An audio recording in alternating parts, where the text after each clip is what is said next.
we put ourselves right up there, and you know it's going to take some time, but I think we've all kind of adjusted to our realistic expectation levels now. Yeah, and I think we're in a really good spot to go into January, for example. I'm not sure if money's going to be there. What's your views on Kyogo? Do you think he's going to score, Joe? He will.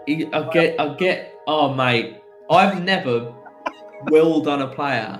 Oh no, mate. The way I have Kyogo, but you know what I really loved to see was the reaction. The reaction after the again. I know it's easy when you win 4-0 and that.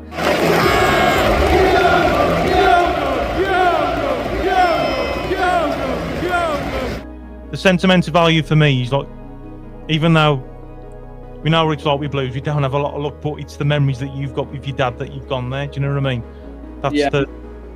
That's the bit that means the most to me. And like, well, I'm thankful. I am thankful that I'm going to be able to take my lad before we leave there. Like if we were to have moved and then I was to have a kid, I'd be like, I wish I could have took him to St Andrews. Joe, I got one more question for you. What do you think of the mic, son? Oh, I noticed that when I first joined it. Yeah, no, it's sick. I like it. Keep right on, baby. Blues legend. You're all right, mate. One message to the Blue now, just for me. Keep right on. It's the Blues. Come on. Keep right on. Hey, Ian. Keep right on, baby. Woodster! Woodster! Woodster! Come on, you Blue boys! Just keep right on and shit on the villa. Keep right on.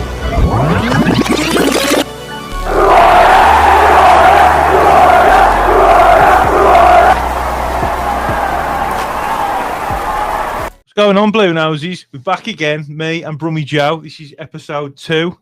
And it's great to have you on again, mate. And thanks for making time for me again. How are you? Not a problem. Not a problem.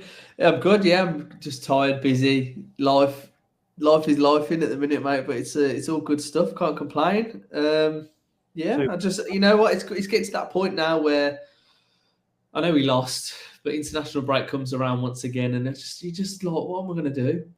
I know, mate. I do my head, mate. These international breaks, and like, do you think that the international breaks come at a good time, or do you think it's come at a bad time? Because obviously we had 2 brilliant wins, didn't we?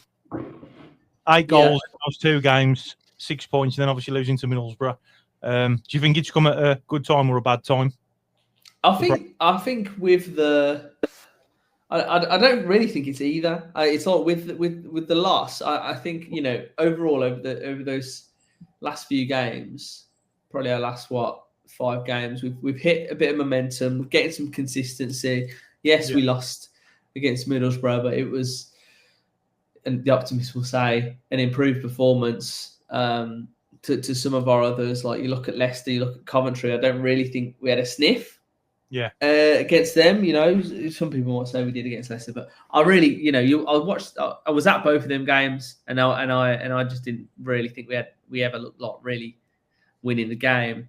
Whereas here, you know, something goes your way, it can change the game. I just think again we were just lacking that little bit of quality in the final third that we have found in the last 2 games at home.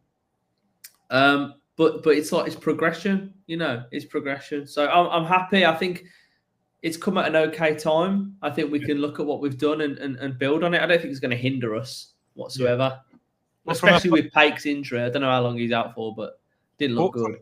But from a fan point of view, though, obviously we want the football, don't we? We don't want to keep on an international break, so that's the frustrating bit for me. Yeah, for sure. I purposely made plans this weekend so that like I've at least got something to do. So I've Abby's birthday plans I've done for this weekend. So that you know what I mean? That's it, mate. Spend some quality time together as well, and with the little one as well, mate. It's good time, mate. Yeah, exactly. What I do want to talk about that I'm really interested in your views on it, Joe, and I'm sure that you might have the same mindset as me. I'm like fully behind Chris Davies. I know that like people are entitled to their opinions, for and against and things like that. But obviously, like he was getting to a point where, I mean, the way I saw it, you know, we've had a new squad again, really, in the Championship and finding the feet. It's Chris Davies' 2nd season at Blues again, another challenge. But not only were we in League One last season, he's had to do it again in a brand new league. For me, I'm fully behind him all the way, mate. And obviously, it was getting to the point where we wasn't getting the results, really, was we? We wasn't sure if it was because there wasn't clicking or that Davies didn't find his strongest 11. To me, it looks like he has now. But at the time, before we had the 4-0 win at Portsmouth and then Millwall, what was your kind of views on that? Like, was you a bit unsure at that point, or you still fully behind him? And No, yeah, I'm behind him, and I was behind him. But the thing that worried me was, especially before the open house, was the expectations that Wagner had, and my fear was that he wouldn't have the opportunity. You know, and again, you've seen chairmen come out with statements about their managers. You look at Liam Manning at Norwich, right? He's just been sacked. The game before their last defeat, I think it was they lost to Hull at home, and they were all over him. They looked really good. They just conceded the first goal against the run of play. Crowd went after him down from there, and the owner come out and said, "Look, this guy, again, kind of data led. He's the man for the job. We know he's successful. It's just not clicking right now. But like, we don't understand why we'd put all this in place for this manager to just sack him so quickly." But the pressure just got to him. Next game, he was sacked. So they completely went back on their word. So it's hard to believe when a chairman says he's got our fullback in. We believe, you know what I mean? Because you just don't really know. It can get to a point with fans where it's just too much. And I know how easy it is for people to turn. So that was my kind of fear. Yeah. I think football as a whole, like the managers' timelines are so short and far too short, and it's very easy for us to get caught up in the excitement or hope of one particular season, and then panic if it's not quite going your way at the start of it. You probably say the same for again, not Ipswich maybe, but you know, the likes of Southampton, will still there. It's just not clicked for whatever reason. But Davies has had a year. He's got a year of credit in the bank anyway. Yeah. And I think what helped, again, it's like you've got different types of fans, right? And some fans will absolutely hate data, but Blues are very data led now. We've got a whole team. We're spending £1 million a year apparently on these data. It's AI, whatever. But yeah, like the underlying numbers for Chris Davies were good, and I think you start to see again. It's so early on in the season, but you see teams are like overachieving. They're getting loads of points, but the underlying numbers are bad. They will eventually kind of level out and maybe settle down and be mid-table teams. You know, you might even look at teams like Stoke that could fall into that category. Maybe even Middlesbrough. Not sure.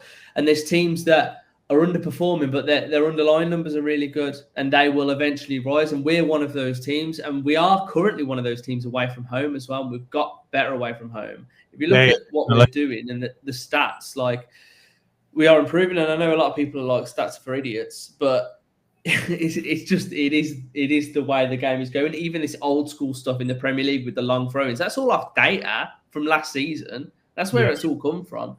So yeah, I think that's helped, but I think for the general fan, having 2 4-0 wins back to back, to say, look, this is what we're trying to do. That's like, you can't get anything better than that. You can't explain that. You know, you can't put that on a PowerPoint. And then, so yeah, I think those 2 wins have really helped with the overall sentiment of the entire fan base. I know I'm going on a bit here. And then even though we lost at Middlesbrough, we know it's a good side. It was going to go one way or another with Rob Edwards, right? It was either going to hinder them or galvanise them. Away from home, they were all like, "Fuck you, Rob Ed. You know, we're gonna win this game. We're gonna go for it." And the fans were up for it. We weren't 100% there. You know, on another day we might have got something from the game, but yeah, I'm not kind of disheartened. Yeah, no, I'm not disheartened by that result. Yeah, that makes sense anyway. Yeah, I agree, mate. Like, it was a good game. Like, to be fair, like, I mean, I think Blue should have won that game. To be honest, so, had we put those chances away, I mean, Stano 1-on-1 should have scored. Really, we had a Watts' chance as well. Then Roberts as well on the right, cutting in, and he he missed two cities. Well, keeper saved them, didn't he? But I mean, that was two. Yeah. I mean, No, again, I'm coming into this with a bit of a blank mind because I've not had a lot of sleep, to be fair. But you've just reminded me that Stansfield chance. Like, Abby came into the room when I was watching that, and she was like, "No way, he's missed that." It just was so unlike him. But it's going to happen. Like, you know what I mean? It is going to happen. If he was banging in every single goal, he'd probably be a Premier League player. Like, he does so much. So I'm not complaining whatsoever. But again, though, you know, he down to the day he does with how he runs and performs. It's all logged on the vest at the way. You know, it's all data driven. And I think you can tell as well with Stansfield is how opposition fans talk about him versus how people who watch him talk about him, because they see XG or like goals and assists, and we see what he does on the pitch to like for our entire style of play. So yeah, he's especially with that little run of form he's hit, unbelievable. I know he missed a penalty, he missed that chance, but it's not exactly like you know, he scored a goal, he's creating, he's doing absolutely loads. But yeah, I think as well with Middlesbrough, to go into that game and lose one of your best players who has scored the first goal in the previous two games, 𝒃𝒄𝒄𝒆𝒄, to lose him after 2 minutes to what looks like a serious injury, that can obviously have an effect. You bring Leonard in, who again, we all rate Leonard, but he's not 𝒃𝒄𝒄 in my opinion. And that's another thing that's changed in the whole, you know, the whole landscape of the game. And probably Middlesbrough look at that and go, yeah, it might be our day today. We might have the rub of the green. Obviously, not wishing injury on anyone, but they'll see that and be like, maybe we can get something here. Yeah, I think it was more of the Rob Edwards thing to me. Like, I mean, you got to give them credit. Like at the end of the day, you know, like their fans, you know, they're unified, and it looks like the players did as well. But like in terms of the game, I thought it was a really good game. It was end to end. It was really good. They played the same way. Just well done in the Middlesbrough. Like it opened up the game, did, and to be fair to the ref, you let the game go on, you know what I mean? The other ref would have had stuff. But I mean, I just want to talk about a couple of points that you made in terms of like the Chris Davies scenario, what we was talking about before we had these last 3 games. And I think like with football like now, like as the weeks go on, it's like an impatient sport, isn't it? And like you mentioned about the managers that come and go like really quick. And when you mentioned that the owners are changing things and stuff, and it's hard to believe what they're saying. But with me, like with Tom Wagner, like it's completely different because he's just so transparent and honest. And I mean, you've been to the open houses. I mean, I've watched it on YouTube. You know, like how he kind of like holds himself and holds his own. But what like I write about him is the Q&A at the end. You know, like you can ask him wherever you want, and he's just transparent. Like he just doesn't care, does he? Yeah. So I mean, like he got an answer for everything. I've never met anybody like it, like quite like it, because he backs himself so much, and he knows he's one of the best at what he does. So, and he, you know, he's going about things with integrity, and he's like, seriously, ask me what you want. There's no need to vet things. What can you say to me that I'm not going to have an answer for? Like the guy should be a politician, like let alone a football chairman. You know what I mean? Like I would back him. Like just even what he's been able to do, you know, and get Birmingham Council to pull their finger out and this, that, and the other. Like, oh no, unbelievable. But again, on the flip side of that, you know, people will say, you know, he's promised X, Y, Z, he's promised this, he said this, he said that, and then that's why our expectations are up here, which I agree with to an extent. Like, so I've had to adjust my expectations from the start of the season, especially after that game against Ipswich. I was like, Jesus Christ, because you don't know where to place yourself. Because you're looking at it, it's a brand new league, you've got a brand new team, and you've got all this talk about promotion, Premier League. You're going to get dizzy. You're going to look up, right? And you go and play Ipswich, who, when we start the season, we think they're going to be right up there, and we should have beat them, and Kyogo's on fire. And we're just like, mate, we're going to go up. So, you know, we put ourselves right up there, and you know, it's going to take some time, but I think we've all kind of adjusted to our realistic expectation levels now. Yeah. And I think we're in a really good spot. to go into January, for example. I'm not sure if money's going to be there, but there's probably some. Hopefully, there's some wiggle room where we can bring the right players in and move the right players on, because we're still in a bit of a transitional period, aren't we? Yeah. I agree, mate. I mean, what's your views on Kyogo? Do you think he's going to score, Joe? He will. I'll get. Oh, mate, I've never willed on a player. Oh no, mate. The way I have Kyogo, but you know what I really loved to see was the reaction. The reaction after the again. I know it's easy when you win 4-0 and that, but for him to just for us as a fan base to say, look, we back you, we see what you're doing, we see the work you're putting in, and it's gonna come. Like, look, he's been unlucky. The first game he should have got 2 goals, right? One or 2 goals. He's had there's just so many little chances, and he's clearly in a position now where he's lacking confidence for sure. He's disappointed in himself. He knows he can be doing better, but you can see there's a player there. You know what he's done at Celtic, you can see there as well. But like, it just needs. We've all been there. If you've played football, even if it's like 6-a-side, if you score a goal, you're just like, you're good to go. You know what I mean? You can do everything, but he's clearly got that ability. Like, you know, even a few games ago, he like did a wonderful move, took 3 players out of the game. No, he done the opened himself up, and then he looked up and was like, shit, like scuffed it. I think he was like, he didn't score, weren't he? Yeah, but I can't honestly, I can't. If he stays fit and he keeps getting, again, it's hard when you're only getting 20 minutes at the end of the game. I was going to say, I mean, would you start him, even when you're 4-0 up? Even when you're 4-0 up, right? It's not easy to come on and try and create something. You almost want to play when you need a goal, you know. And you know, sometimes we do, and we did against Middlesbrough and stuff like that. But I just think it's a matter of time. I really do, and it does seem like if he gets one, that will just keep getting him going. Yeah. You know, and these things happen. You know, it might be the Stansfield has a bit of a slump later on in the season, and he's going to carry that weight then, and he's going to, you know, and he's capable to do that. You know, he's still settling in. You know, so yeah, I do think there's a player there, and I just love the way he plays. I think there's some footballers, right? And I think if you look back to when you're a kid, there are some players that when you watch them, they just really like. How do I put this? There's some players that make. They like the way they treat the ball is different, right? When I was a kid, I loved Berbatov, right, up into my teen years. I think the way that he treated the ball, it was like he treated it like with respect. You know what I mean? And he was like, it was one with the ball.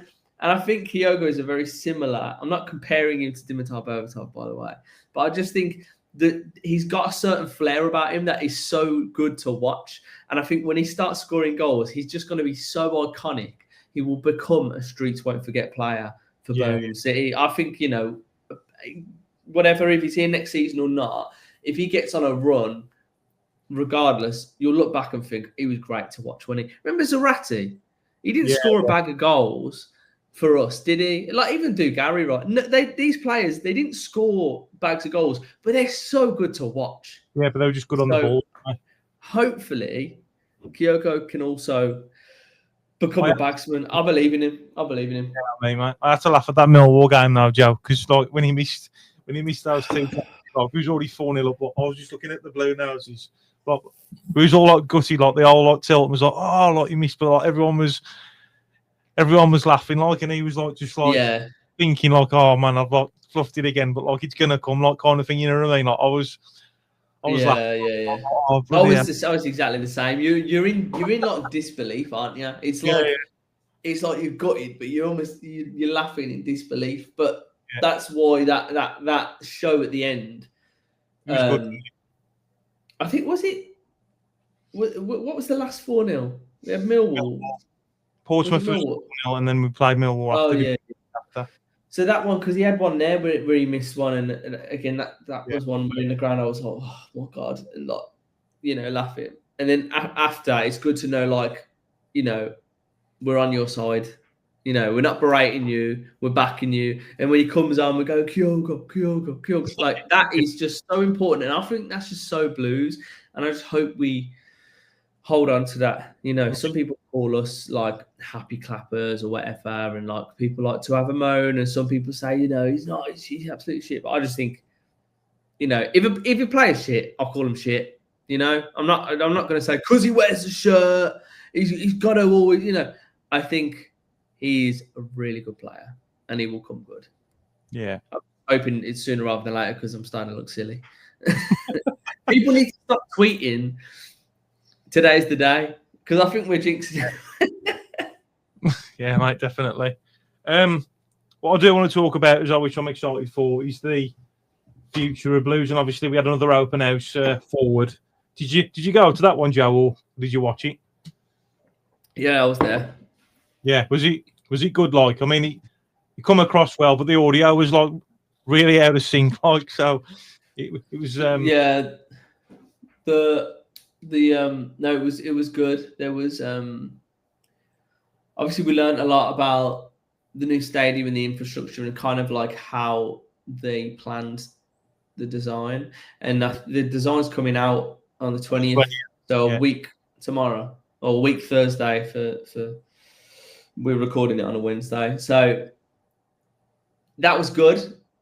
Some of it, like, we didn't know when we went if we were going to actually see it there and then, but the way they're doing it is they want everyone to see it at the exact same time and get that initial reaction, so no one's in the dark. And I think it's a good way to do it. So I ain't got a clue what it's going to look like, but from what people are saying, it's going to be different and incredible and like you've never seen, you know. And I think I've not heard anything about it, but well, he said Tom Magner said he wanted to keep that authentic look, and that's another thing I love about him, because you know, yes, he is a businessman, yes, he's obviously going to make money, but he knows what it means for a Blue Nose. Like, he knows the historic value of what the club holds to us, especially the older generation. You know, I always say, mate, you know, all those sorrows over the years, and seeing this now for them, like it means so much to me. Like, you know, my dad's era and older. I mean, on my YouTube channel, like, I'm getting like Blue Noses in their 80s and 90s, and I love that. Like, and like, them to see what's going on, and like with Tom Wagner saying he wants to keep it very authentic, like have that historic value with Blues.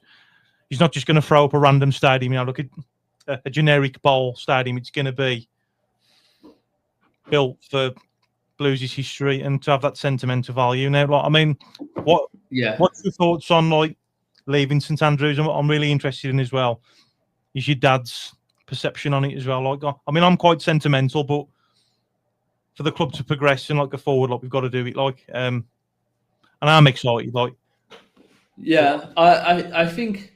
What's good about, again, the key thing that stood out to me from the open house was one, hearing from the data guy. Like, you could tell that he just lived and breathed it, and he gave us a lot more insight into the way that they do things, into recruitment, into how they simulate match days and seasons, and who's going to be best to play in what position, and it's so methodical and detailed. But there's still such an input from Chris Davies as well. But in terms of the stadium, leaving St Andrews, personally, I'll have good memories at St Andrews, but I'm not like overly sentimental about leaving it. My dad, maybe he might be more, but I wouldn't. I think he'd still be more excited about the new stadium itself. You know, it's not. You know, we've had, if we're honest, not the best history. We've got, you know what I mean? We've not had the best time there. You know what I mean? Yeah, and it's like the sentimental value for me is like, even though we know it's like with Blues, we don't have a lot of luck, but it's the memories that you've got with your dad that you've gone there. Do you know what I mean? That's That's the bit that means the most to me. And like, well, I'm thankful. I am thankful that I'm going to be able to take my lad before we leave there. Like if we were to have moved and then I was to have a kid, I'd be like, I wish I could have took him to St Andrews. So there is that level of like sentimentalism or whatever. But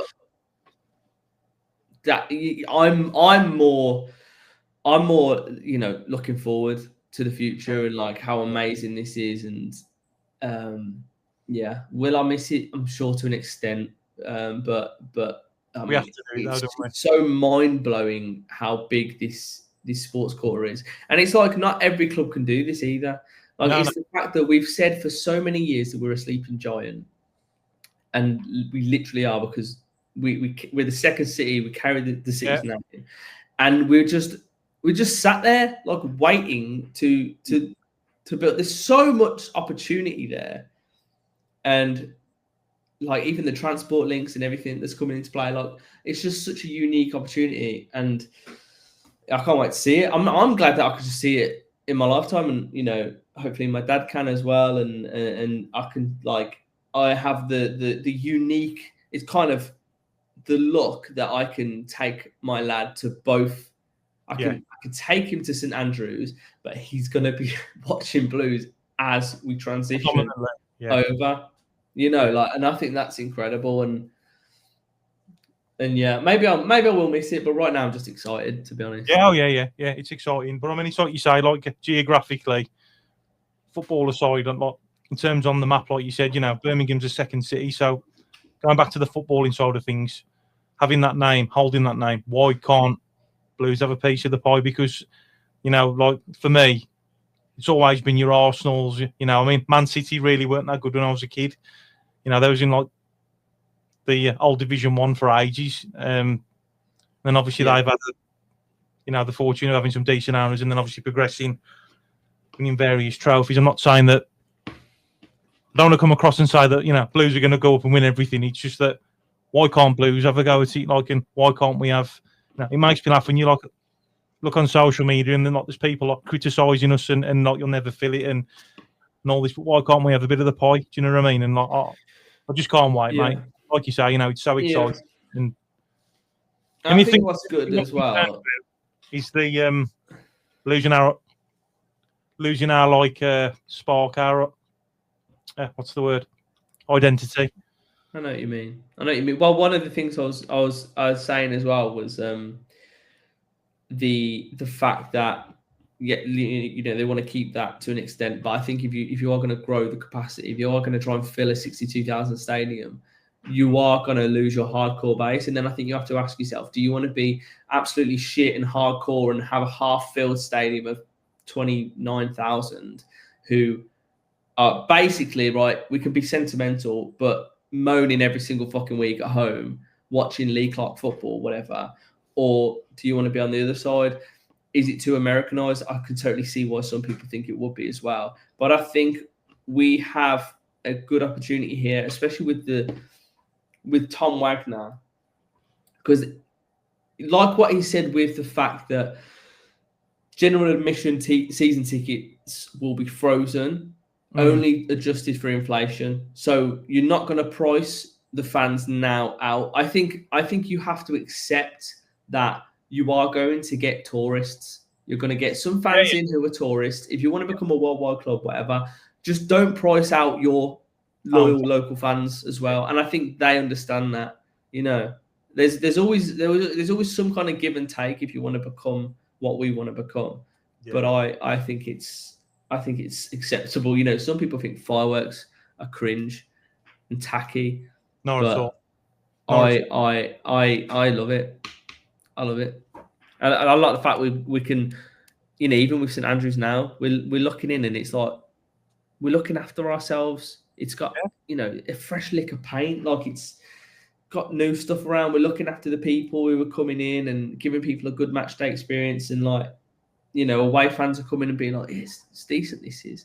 I'd much prefer that than what it used to be. The only things the Chinese owners ever really did that I can remember was once on Chinese New Year, you got a voucher for like a free pint or a half price pint or something.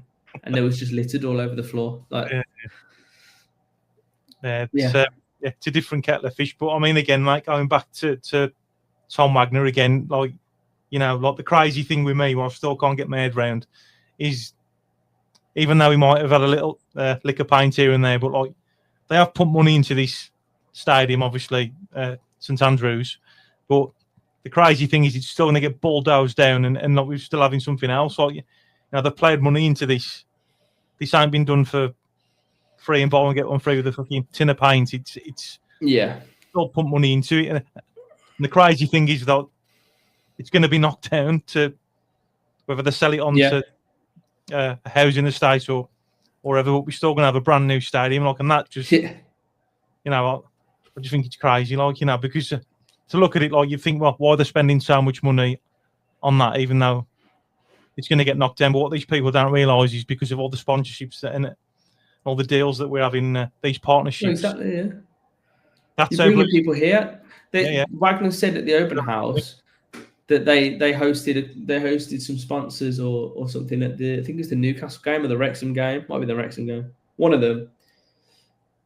And they were so impressed with the experience, the atmosphere, the match day itself, that they closed like 2 deals on that evening. Like, that's the difference, right? So they spent like 6 million or whatever making all these changes, but it's also increasing revenue on a match day. It's bringing in these sponsors, and it's not like it's next year. You got like what, 5 years down the line, so it's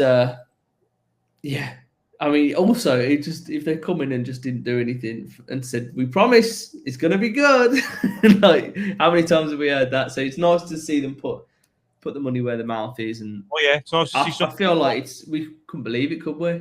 Nah, it's nice to see somebody just finally coming in and doing what they say and have transparency. Like, and I do genuinely believe that you're starting to fall in love with it, like, a little bit, like, you know what I mean? You could tell that in the documentary. I just hope he's here for a long time, personally. Yeah, that's always the question. And again, it was asked that at the open house, and he's like, "Why do people keep asking me that?" You know what I mean? I think as well, if you look at the documentary, episodes 1 and 2, especially like start, you can tell it's an investment. Then towards the rest of the documentary, like the later episodes, you can see he's genuinely falling in love with the club. Yeah, like, he can't sleep if he lose. He's part of it, you know. Yeah, exactly.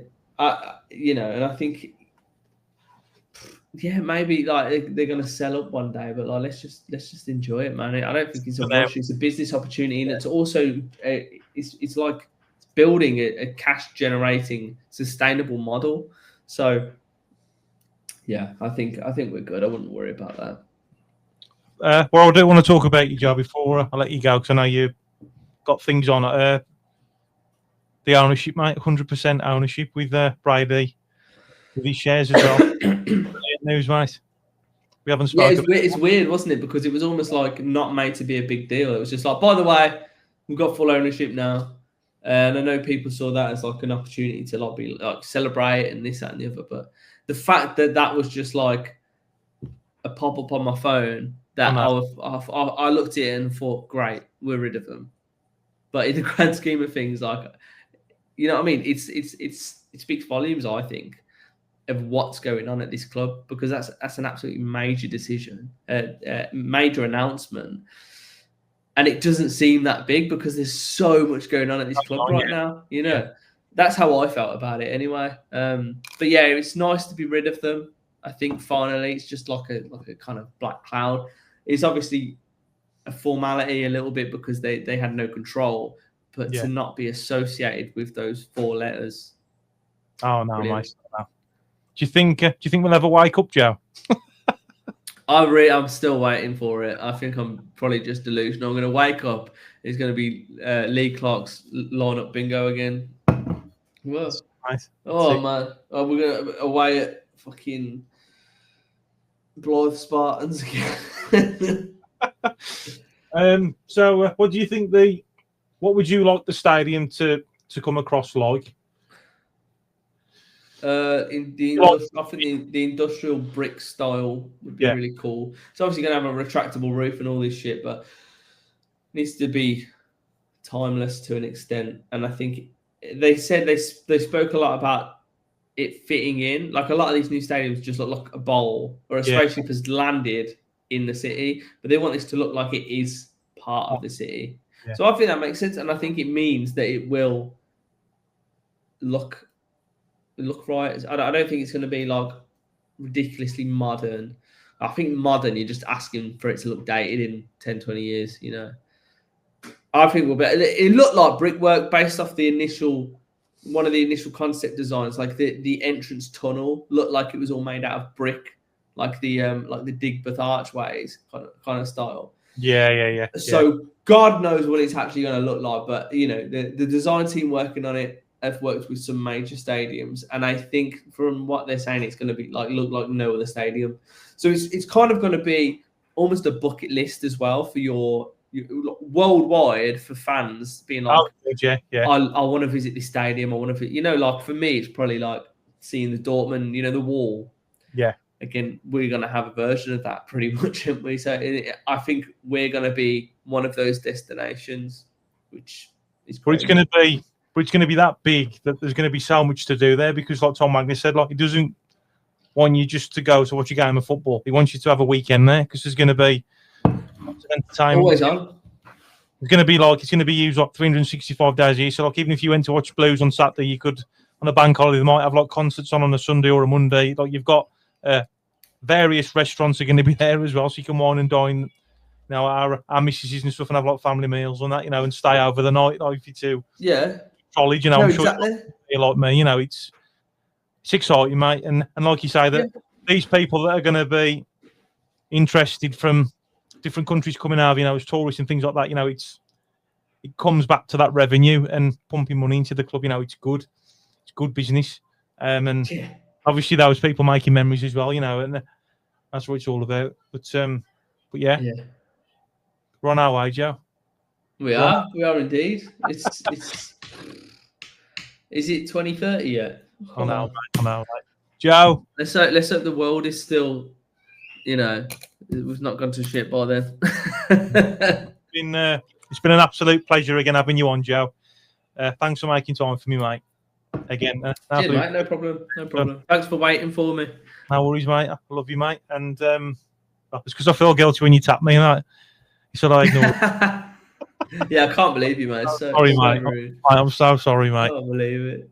Had a few bits. But yeah, Joe, I got one more question for you. What do you think of the mic, son? Oh, I noticed that when I first joined it. Yeah, no, it's sick. I like it. Fuck them all, man. Yeah, man. Fuck them all, mate. Mic drop. But yeah, Joe.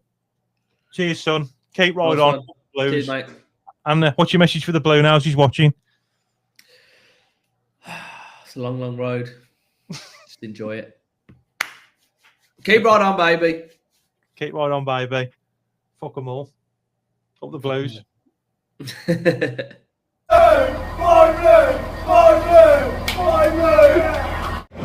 that? Me? Oh, yeah, you. Sorry. Hello. Wherever we go.